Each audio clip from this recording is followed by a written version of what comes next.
A fragile ceasefire between Iran and Israel remained in place on Tuesday, despite continued tensions and accusations of violations by both sides. US President Donald Trump issued a stern warning, urging both nations to honor the truce and avoid further escalation. Speaking before departing for a NATO summit, Trump expressed visible frustration with the ongoing hostilities, stating, "We basically have two countries that have been fighting so long and so hard, but they don't know what they're doing." He later reaffirmed the ceasefire's viability through a social media post, saying, "Israel is not going to attack Iran. The ceasefire is in effect."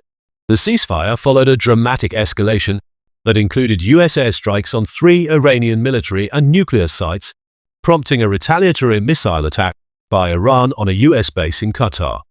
No casualties were reported in that strike, which was preceded by an Iranian warning. Despite these events, Israel accused Iran of further violating the truce by launching 2 missiles into northern Israeli airspace. Both were intercepted, and no casualties were reported. Iranian state media denied any such launches, asserting instead that Israel had struck Iranian territory during the ceasefire window. According to state television in Iran, one Israeli strike killed a nuclear scientist, Mohammad Reza Sadeghi Saber, in his father-in-law's home. Israeli officials have not confirmed the target, though Prime Minister Benjamin Netanyahu claimed success in dismantling elements of Iran's nuclear capabilities. Netanyahu declared that Israel achieved all war aims and agreed to the ceasefire after discussions with Trump. The US president reportedly told Netanyahu not to expect further American strikes and to pursue diplomatic solutions with Tehran. A US intelligence report, however, has cast doubt on the effectiveness of the American bombing campaign.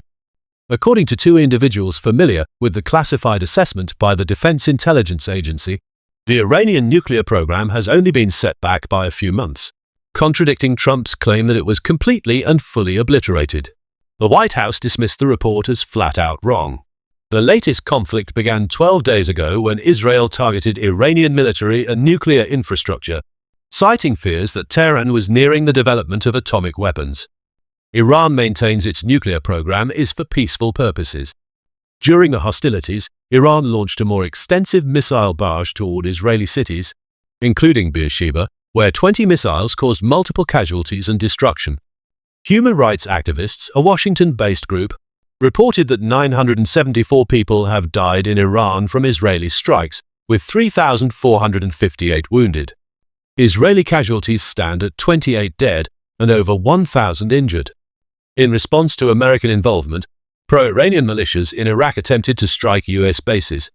Drones targeted locations in western Iraq and near Baghdad airport. US forces intercepted several of them, and no group has claimed responsibility for the attempted attacks. The potential for broader conflict remains high, particularly if Iran were to disrupt shipping in the Strait of Hormuz. China, Iran's largest oil customer, condemned the US strikes and warned of an escalating spiral of violence. Trump later indicated that the ceasefire would enable continued Iranian oil exports, easing global concerns about energy supply. As of now, US officials report the evacuation of 250 American citizens and family members from Israel. An estimated 700,000 American citizens, many of them dual nationals, remain in the country. Despite temporary calm, the ceasefire remains precarious. While Trump reiterated he does not seek regime change in Iran, he acknowledged the chaos that could result. Meanwhile, Iran's supreme leader Ayatollah Ali Khamenei has remained defiant, rejecting any suggestion of surrender. The international community watches with bated breath, hoping that diplomatic pressure will hold off renewed conflict in an already volatile region.